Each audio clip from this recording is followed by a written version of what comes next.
La bourse qui porte les noms de Ghislaine Dupont et Claude Verlon, journaliste à RFI, assassinée le 2 novembre 2013 à Kidal au Mali, s'est déroulée cette année à Abidjan. Elle a distingué la journaliste Tabi Badio Marina Java et le technicien réalisateur Amand Baptiste Ado. Les États-Unis ont formellement confirmé aujourd'hui qu'ils rétabliraient lundi toutes les sanctions levées dans le cadre de l'accord de 2015 sur le nucléaire iranien, accord dont Donald Trump s'est retiré. 8 pays bénéficieront toutefois de dérogations et seront autorisés temporairement à continuer d'importer du pétrole iranien. Bonsoir à tous, bienvenue dans le 19h. Le 2 novembre 2013 disparaissait Ghislaine Dupont, journaliste, grand reporter, et Claude Verlon, ingénieur du son à RFI, Radio France Internationale. Ils ont été assassinés à Kidal, au nord du Mali. 5 ans après, la bourse qui porte leur nom s'est déroulée cette année à Abidjan. Elle a distingué 2 lauréats. La journaliste à la radio La Voix d'Ella Kaya Moussokro, Tabi Badio Marina Java et le technicien réalisateur à ISTC FM, Amand Baptiste Ado. Ils iront à Paris dans quelques mois pour suivre une formation. Nous Sangaré nous en parle. Marina Java et Armand Abo sont les 2 lauréats de la 5e édition de la bourse Ghislaine Dupont et Claude Verlon. La première est journaliste radio et le second technicien. Ces 2 lauréats ont su se démarquer par la qualité de leur travail à l'issue de cette formation qui a réuni 20 agents du monde de la radio. Je suis complètement émue, franchement. Je voulais dire qu'à la base, je ne sors pas d'une école de journalisme et ça a toujours été quelque chose de très mal vécu par moi-même. Grâce à la bourse Ghislaine Dupont et Claude Verlon, ce rêve devient possible pour moi aujourd'hui. Ce prix, c'est vrai que je suis le lauréat, mais ces 9 autres techniciens qui sont en face de moi sont également lauréats comme moi. La bourse Ghislaine Dupont et Claude Verlon est un prix en hommage à 2 reporters de RFI assassinés le 2 novembre 2013 à Kidal, dans le nord du Mali.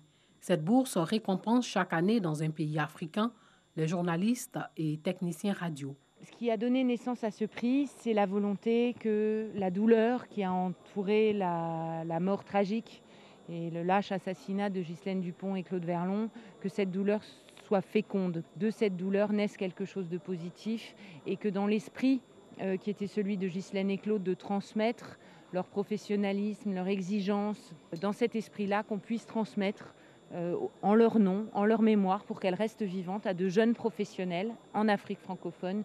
Sidi Thiomoko Touré, ministre de la Communication et des Médias, a au nom du gouvernement témoigné son soutien aux responsables de France Média Monde pour l'initiative. Il a également réaffirmé l'engagement du gouvernement à offrir les conditions optimales de travail aux journalistes et aux acteurs du secteur de la presse. Ainsi, plusieurs actes posés confortent cette position. En l'occurrence, la dépénalisation des délits de presse acquises depuis 2004 avec la loi portant régime juridique de la presse et enfin l'aide publique aux médias dont les budgets ne cessent de croître, passant de 595 millions de francs CFA en 2011 à 1,4 milliard de francs CFA en 2017, soit une augmentation de 135%. Nous entendons bien sûr engager au cours de cette année une réforme de ce cadre réglementaire de l'aide afin de la rendre plus efficace. La Côte d'Ivoire est le 5e pays à bénéficier de la bourse Ghislaine Dupont et Claude Verlon, après le Mali, Madagascar en 2015, le Bénin en 2016 et le Sénégal en 2017. Les lauréats de cette édition bénéficieront d'une bourse pour une formation en France dans une école de qualité pour mieux se perfectionner pour la suite de leur carrière. Le reportage de Nous Sangaré est commenté par Ami Koulibaly. Sachez qu'en mémoire des 2 journalistes Ghislaine Dupont et Claude Verlon, les Nations Unies ont proclamé le 2 novembre Journée internationale de la fin de l'impunité pour les crimes commis contre les journalistes. Au cours de la dernière décennie, plus de 800 journalistes ont été tués pour avoir voulu couvrir des événements et informer le public. En moyenne, c'est 1 mort par semaine. Dans 9 cas sur 10, les meurtriers restent impunis. Des mesures précises ont été mises en place par l'ONU afin de lutter contre l'actuelle culture d'impunité. Aujourd'hui, vendredi 2 novembre, le centre de valorisation et d'enfouissement technique accueille ses premiers déchets. Situé dans le village de Kossiwon, sur l'autoroute du Nord, il remplace la décharge d'Akwedo. Ce centre a été mis sur pied pour assainir le cadre de vie des populations à travers la valorisation des ordures. Un mot d'éducation. Les écoles d'Atekoubé au nord d'Abidjan ont reçu 1500 kits scolaires et 400 tables bancs. Ils ont été remis hier par le ministère de l'Éducation nationale au maire de la commune, Dangui Dangui. Jérusalem, dans la commune d'Atekoubé, chefs de communauté, parents d'élèves et écoliers de l'école primaire publique Mobio, mobilisés ce jeudi pour recevoir les dons du ministère de l'Éducation nationale. Ce sont au total 400 tables bancs, 1500 kits scolaires, 3 splits, 3 ordinateurs complets, 3 imprimantes que le ministère de l'Éducation nationale a remis au maire de la commune d'Atekoubé pour encourager la scolarisation des enfants. Parce que nous avons voulu ouvrir notre mandature avec la thématique de l'éducation pour tous. Et aujourd'hui, les forces vives d'Atekoubé sont rassemblées pour témoigner notre gratitude au président de la République, qui a voulu faire de l'éducation la véritable rampe de lancement social et l'espace pour l'égalité des chances pour les jeunes générations. Et nous sommes venus compléter ce don avec un engagement fort de faire de l'éducation notre priorité pendant la nouvelle mandature. Ce don du ministère de l'Éducation nationale aux écoles de la mairie d'Atekoubé s'inscrit dans la politique du gouvernement d'encourager la scolarisation des enfants. Comprenez effectivement qu'avec les kits scolaires, c'est des familles entières que nous soulageons. C'est d'améliorer dans un second temps le niveau de l'enseignement et les résultats de fin d'année sont là pour effectivement en témoigner. Depuis 2011, vous voyez que nous sommes allés crescendo dans l'amélioration des résultats scolaires. Le gouvernement s'est engagé à investir 10 milliards de nos francs pour l'amélioration du système éducatif en Côte d'Ivoire. À l'occasion de cette cérémonie, le maire de la commune d'Atekoubé a remis des équipements sportifs aux écoles de sa commune. On s'intéresse à une journée de recueillement et de prières interreligieux. Elle s'est tenue au Centre national du matériel scientifique à Cocody autour du thème « L'amour du prochain ». Un rendez-vous pour prier pour une année scolaire apaisée.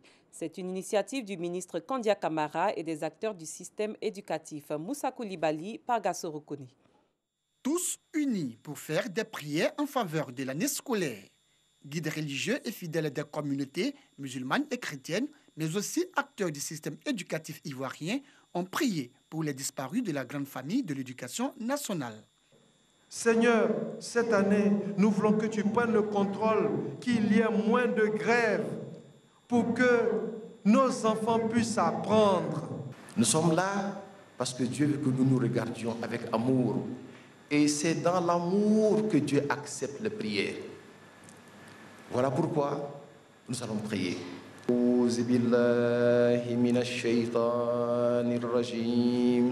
Merci Seigneur pour tous ceux qui sont présents ici.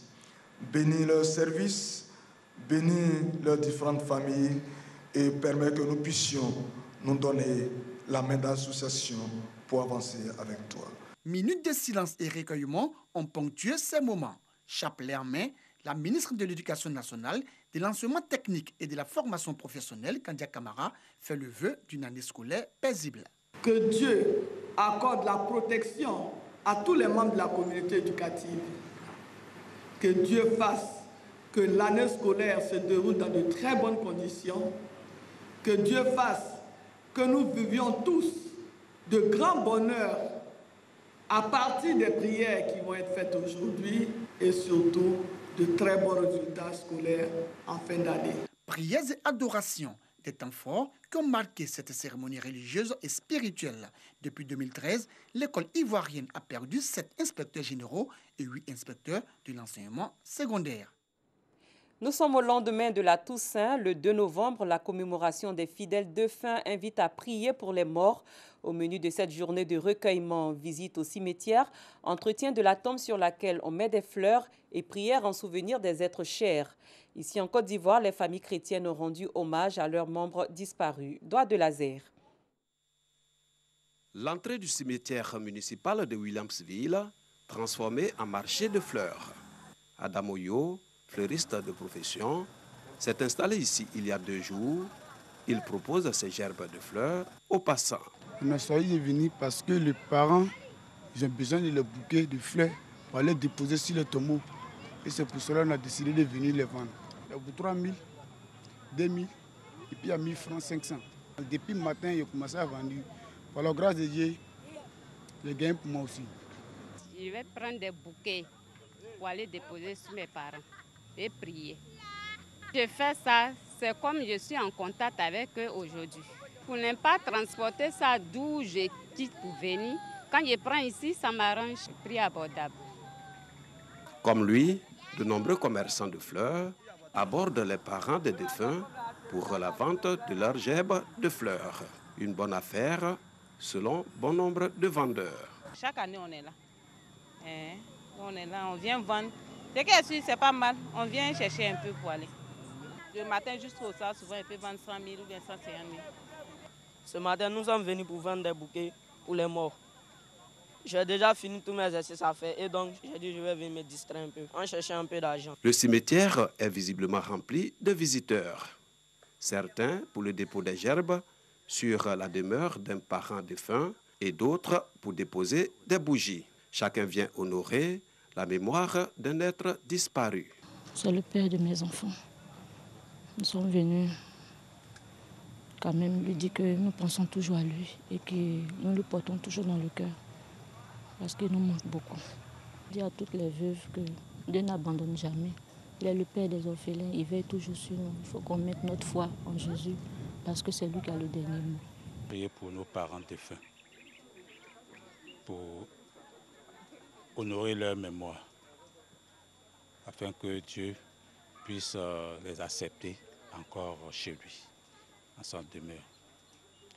Nous pensons que c'est un acte que nous devons poser tous les ans. Un culte a même lieu sur place, une séance de prière qui, selon l'abbé Sinclair Aublé, permet d'implorer Dieu pour qu'il accepte auprès de lui les fidèles défunts. Ceux qui sont morts, il faut prier pour eux pour qu'ils puissent aussi bénéficier de cette félicité céleste du paradis. Et c'est en cela que nous, l'Église, nous sommes venus aujourd'hui pour prier pour les morts. Nous avons prié pour les morts et nous sommes en train d'asperger les tombes, comme pour dire que la grâce de Dieu repose encore sur ces tombes et que Dieu puisse leur pardonner de leurs péchés et puisse aussi monter au ciel et fêter avec tous les saints. Le 1er novembre de chaque année, les fidèles catholiques rendent hommage à leurs défunts dans les cimetières. Une tradition de la religion catholique qui célèbre ainsi tous ceux et celles qui ont été de leur vivant des lumineux témoins du Christ. L'Église célèbre également tous les défunts qui ont mis leur foi en Jésus-Christ et qui ont marché dans ses voies jusqu'à la fin de leur vie. En sport football, c'est parti ce vendredi pour le tournoi interservice des agents de la RTI, radiodiffusion télévision ivoirienne. Les équipes de Radio FC et Contenu FC ont ouvert les hostilités. À présent, cette information, 12 syndicats du secteur de la santé en Côte d'Ivoire annoncent un arrêt de travail à compter de lundi pour 5 jours avec un service minimum assuré. Ces syndicats revendiquent entre autres l'amélioration du traitement salarial et des conditions de travail. Du petit pot de vin pour accélérer une procédure administrative au trafic d'espèces protégées à Madagascar, la corruption est généralisée à tous les secteurs et tous les niveaux. La Grande Île figure tous les ans parmi les pays les plus corrompus au monde. 3 présidents candidats avaient promis de faire de la lutte contre la corruption leur cheval de bataille durant leur mandat. Pourtant, ils auraient eux-mêmes protégé le trafic de bois de rose. Nous Sangaré, Dangui. Centre-ville d'Antananarive. En plein jour, un automobiliste paye un policier pour pouvoir circuler. Une scène de corruption banale à Madagascar. Ce chauffeur de taxi raconte comment il a échappé à une contravention. J'ai glissé un billet de 2000 ariaris, 50 centimes d'euros, dans la poche du policier. Et il m'a rétorqué « Tu me prends pour qui ?» Comme j'étais pressé, j'ai ajouté 5000 ariaris, 1,25 €. Il ne m'a pas donné de contravention et j'ai pu partir. Accélérer une démarche administrative, réussir un examen ou remporter un appel d'offres, la corruption est partout et la justice n'y échappe pas. Le fils de Jacqueline a été arrêté pour consommation de drogue. Au tribunal, l'un des employés lui a proposé d'arranger ça. Il nous a emmenés voir le juge et une fois dans son bureau, on a parlé longtemps, très longtemps. Et à la fin, on s'est mis d'accord. En fait, ce juge, c'est celui qui allait juger mon fils et ses amis. Il m'a dit « Je vous promets que je vais m'occuper de votre fils, mais avant ça, il faut que vous payiez. » Coût de la libération du fils de Jacqueline, 100 €. La grande ville figure régulièrement dans les classements des pays les plus corrompus au monde. Et pour Transparency International, le problème a atteint le plus haut niveau de l'État. L'association pointe du doigt les 3 derniers présidents de la République, de nouveaux candidats à la magistrature suprême. Les 3 candidats favoris au présidentiel ont été impliqués dans le trafic de bois de rose. Ça a commencé sous Ravalman, ça s'est étendu sous Radzuel, sous la transition, et ça a continué un temps sous Radzonage Mapian, à peu près jusqu'en 2014. Transparency International n'écarte pas que les 3 favoris financent leur campagne avec le trafic de bois de rose. Une espèce d'arbre menacé, mais très prisé des ébénistes chinois. Tous les candidats auront 3 mois après la proclamation des résultats pour publier leur compte de campagne. 6 mois après avoir claqué la porte de l'accord sur le nucléaire iranien, les États-Unis ont confirmé aujourd'hui qu'ils rétabliraient lundi leurs sanctions les plus draconiennes contre Téhéran visant le pétrole et les banques. Washington a promis les sanctions les plus fortes de l'histoire pour faire plier l'Iran. 8 pays seront toutefois autorisés à continuer d'acheter du pétrole iranien pendant au moins 6 mois supplémentaires, mais uniquement car ils ont fait preuve d'efforts importants pour ramener leurs importations de brut vers zéro. C'est la fin de ce 19h. Merci de l'avoir suivi. Très bonne soirée à vous.